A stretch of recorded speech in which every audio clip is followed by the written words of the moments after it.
that the public knows what's going on, and certainly I thank the employee groups who've already signed. It's gratifying that they signed and are aware of this cost drivers.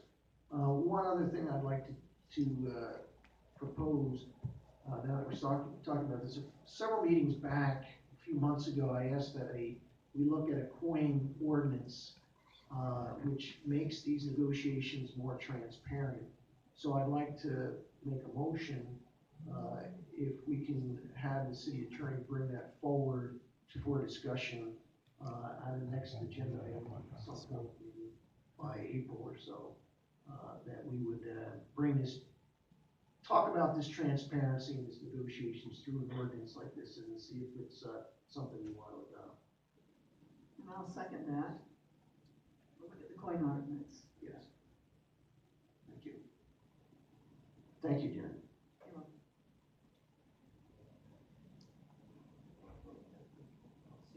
No. Oh, that's right. G. I'll motion for G and H separate. Okay. All those in favor? Vote. Who was the second?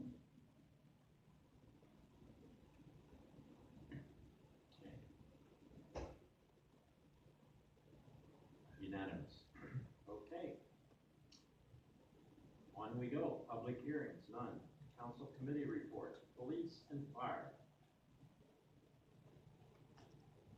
I'll take it, Mayor. On Monday, February 22nd, Councilmember Bozar and I convened the Police and Fire Committee, and in attendance was City Manager Butler, Fire Chief Segala, Police Chief Johnson, Councilmember Tim attended as well. We had two items. One was a report provided by Chief Johnson, crime and call for service stats update, and I believe, Rod, we're going to come back and the Chief's ready for that presentation in the future.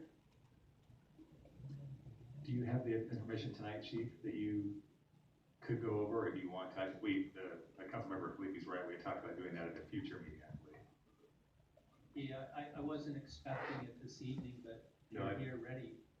It's included with your package, so okay. You should have it. I don't know, Debbie, can you put it up on the?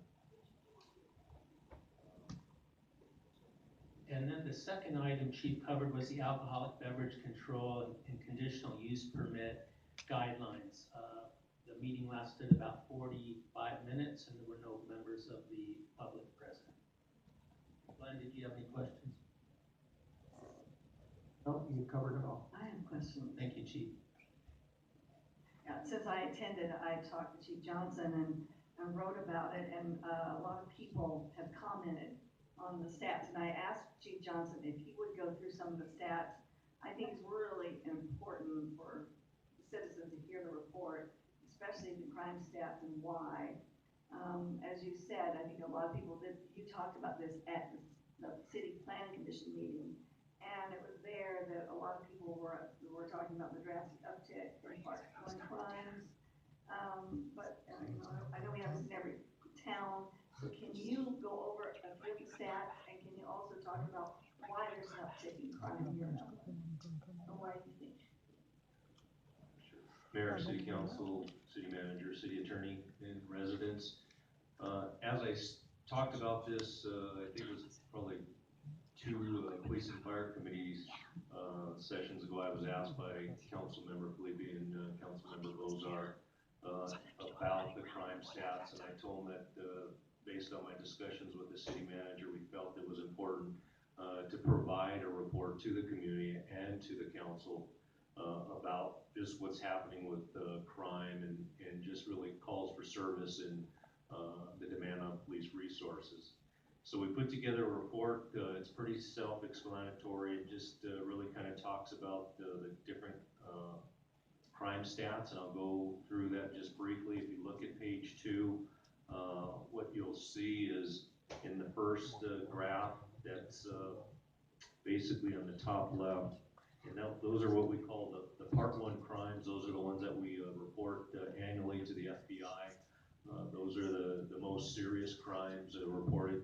Those are the rapes, robberies, homicide, aggravated assaults, grand theft auto, burglary, arson. And so as you can see on that graph, we had unfortunately 402 more victims in 2015 than we did in 2014. And we were essentially up across all categories. So if you looked at rapes, robberies, homicides, aggravated assaults, residential burglaries, larceny, grand theft auto, theft, burglary from motor vehicle, we were up in every category.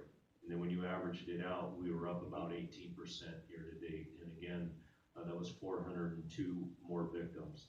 Our call for service, and these are just specific calls from a community member, those were up roughly, I think, 6%. And again, I apologize, I didn't bring my reading glasses. I'm sorry, 5%. And that was about 2,643 more calls for service from the community. And then modest upticks as it relates to our traffic accidents and traffic accidents with injuries. And so as you can see, there is a progression, if you will, of the types of calls and just the amount of police service that is being demanded of us. And that's more evident when you look at the next slide, page 3, our response time. And if you remember back to July when I took over as the chief of police, when I did my staffing report to the council, you know, we were averaging on a priority 1 call, that's, you know, an emergency 911 call, felony crime in progress, where we're going lights and siren trying to get there as quickly as possible. We were about, I think it was about a little over 7 minutes, and that has increased up